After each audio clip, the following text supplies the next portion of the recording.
See, now I call bullshit on this. Since Floyd Mayweather has went out to the public and said, don't blame Tank Davis for his fights. His job is just to go in there and to fight. You know what I'm saying? The fighter's job is just to go in there and fight. Blame me. I'm the one that's picking the fights. OK, so I'm going to place the blame where he told me to blame it. OK, and when it comes to this, Floyd is straight up BSing. OK, on top of that, these guys think that Gervonta Davis will be the next big star. He won't. And I'm going to tell you why he won't. Because it's different from when you were boxing, when everybody else was boxing. Now we got the internet. Now this is the social media era. OK, now it's at a place where you're going to have people that's going to be in more contact with content creators, YouTubers, and whatever other platform that they're using more than these boxers, because they are more hands-on and they can talk directly with these people. These will also be the same people that will pull their coattail to the bullshit and the mirage that you're trying to throw over on him. Yeah, it may look like Tank Davis is doing this, this, and that. But did you know this? And did you know this? Did you know he was supposed to fight this person, but didn't fight that person? And you know what I'm saying? When you claim you're the best, this is what you do, this and that. See, now you're at a point where casuals can get coached up to hardcore level. You know what I'm saying? They can get coached up to hardcore level within a matter of weeks, actually.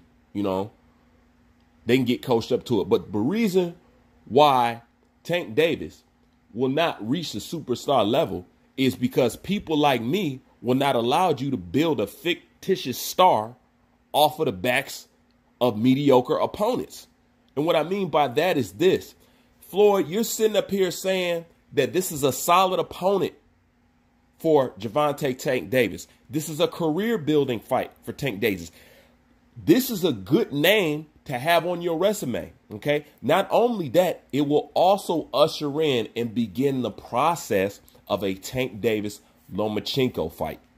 Because as anybody will tell you, when you're trying to get a fighter with a fighter who may not want to fight you, or you may not be in a position to request a fight, you fight the last person that they fought and beat them in more impressive fashion. Then you will get a buzz. Then people will start to talk, and then that match will come into fruition. It's the same thing that happened with Pacquiao. Look what he did to Hatton. Look what he did to all the people that Floyd fought. And they're like, damn, he did it at a more vicious and a faster pace than Floyd. I don't know, Floyd. He might get you. Boom. Now they got to make the fight. OK. When Floyd's talking about this is a solid opponent for him, but he's in the wrong weight class. Tell me, what sense do that make when this man tried to fight Abner Mares? Abner Mares is originally a 118-pounder. Originally. OK. And truthfully, right now, he's fighting at like 122. This is the guy that you was going to fight. He's not a 130-pounder. OK. Neither was Hugo. What's his name? Hugo Ruiz. Neither was he. He was a 126-pounder, just like Gary Russell Jr. is a 126-pounder. But all of a sudden, this is a solid opponent, but he's in a wrong weight class.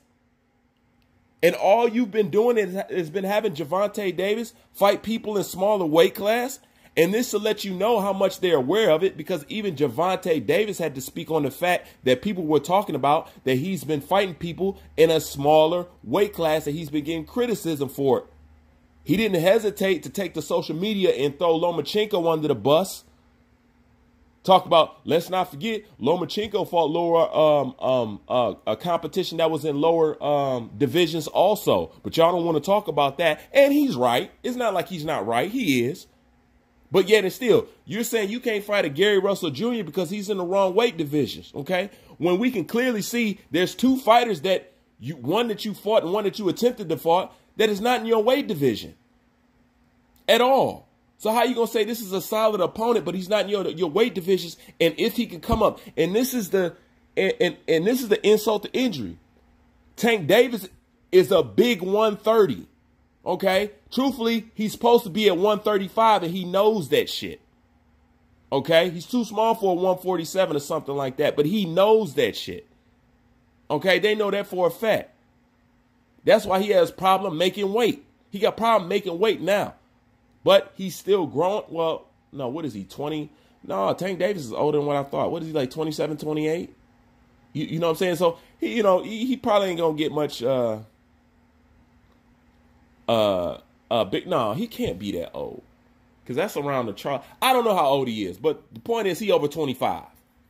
You know what I'm saying? So, they say a man don't stop growing until he's 25, but truthfully, you could still be growing all the way up into your 30s, low key. So it ain't no telling, but the point is he can't stay at 130 because he can barely make the weight now. You've already lost the weight on the scale. So you're a big 130 trying to get guys several weight classes below you to come up, trying to get somebody who originally came for 122 pounds to come up to 130, trying to get somebody that's 125 and 126 pounds trying to come up to 130. Yet you're saying Gary Russell Jr. has to come up? Bullshit. Bullshit. And this is the thing about Gary Russell Jr. And this is how I'm going to cover both ends of this. Now, once you've seen that these guys are fighting guys that's from a lower division, so that can't be the reason that they don't want to fight Gary Russell Jr., then if you turn around and you leave it to Gary Russell Jr., Gary Russell Jr. has no problem going up in weight. He was willing to go up in weight to rematch Vasily Lomachenko, and that's at 135. So if he's going to go up to 135, he most definitely will put on 4 more pounds and go up to 130. So I don't want to hear that, man. How are you going to build a star and you're not giving him no career-defining fights? Abner Martinez is a fight that he should have had a long time ago, if you ask me, okay? You give him a tune-up fight between them, maybe 2 tune-up fights between them, then have him fight a Leo Santa Cruz, you know what I'm saying, or something like that. I mean, we all know that that won't happen. You know what I'm saying? Then, give him some more tune-up fights. Then have him murk out, if he can, Gary Russell Jr. That will start the buzz. I beat him in more. The same thing that they did with, what's that guy? Why can't I think of his name? Tanks beat the brakes off of him, and Lomachenko struck Pedraza. So the same thing they did once Tank beat up Pedraza and how they compared it to Lomachenko, they could do the same thing once it comes to the Gary Russell thing, okay? You can make this guy a star instantly and easier if you were not trying to duck in the process. The ducking is what makes it harder. And what's even more detrimental to what's going on with Gervonta Tank Davis is this. He has shown, and I also want to talk about this, his team has shown so much little faith in him that even Gervonta Davis underestimates himself. Yes, he does. Gervonta Davis should have more confidence in his skills than what he has. You know what I'm saying? He really does. Because I say given he require a little bit more ring IQ and stuff like that, I think he has a good chance of beating Lomachenko. He don't think so, but I think he does. Because that power he got is an equalizer. Gervonta Davis ain't no scrub. You know what I'm saying? This is the crazy thing. He's actually a good fighter. He's just under the wrong management. But to say that you're going to make this guy a star fighting the Ricardo Nunez's of the world and giving him Gamboa and all this other stuff, and not before long of that, y'all was talking about taking him over to Japan to have him go fight an MMA fighter. How can you be concerned with building him as a star, but yet not too long ago you guys was willing to make a MMA fight? How was that MMA fight going to help his profile over here in the States? It wasn't. It was just going to make money. It's not about making him a star. It's not about the best fighting the best. And at the same time, it's not even about getting the most money. Okay, because Eddie Hearn has said several times, I've reached out to them, offered to pay Gervonta Davis 3 times what he's making over there at, you know what I'm saying, at PBC, Mayweather Promotions or whatever. You know what I'm saying? I'm offering 3 times and he turned it down. Once again, this is that Alahamic forbidden duckery language here. Okay? Where have you heard this story? Somebody who's offered 3 times more than what they ever made and they turned it down. I wonder where we heard this before. Could it be Deontay Wilder? Could it be Luis Ortiz? Now you're hearing about with Gervonta Tank Davis. So when it comes to making the biggest paydays for these fighters, they will not take it if it's going to mess up their constant revenue stream with these fighters. So even when big money is on the table, promoters don't take it if it's going to slow up their revenue stream. Even Eddie Hearn said the fight in Madison Square Garden will be more money, but we want to go to the UK. Since when, since this is a hurt business, since when you in a position to take less money for something that's physically taxing on your body? Well, not your body, but your fighter's body. You don't, unless you are afraid that that fight will derail further revenue streams that you can get from that fighter. You know?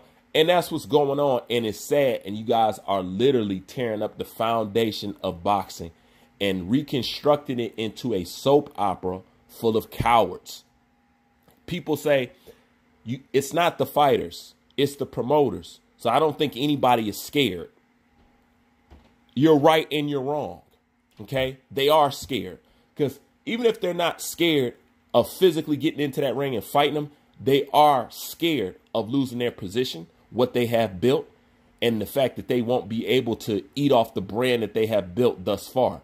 So that is fear, whether it's fear of the man or fear of your career. Fear is fear at the end of the day, and these guys are scared. Anyways, that's my thoughts on it. Leave your thoughts in the comments section. Bruce Vane, I'm out.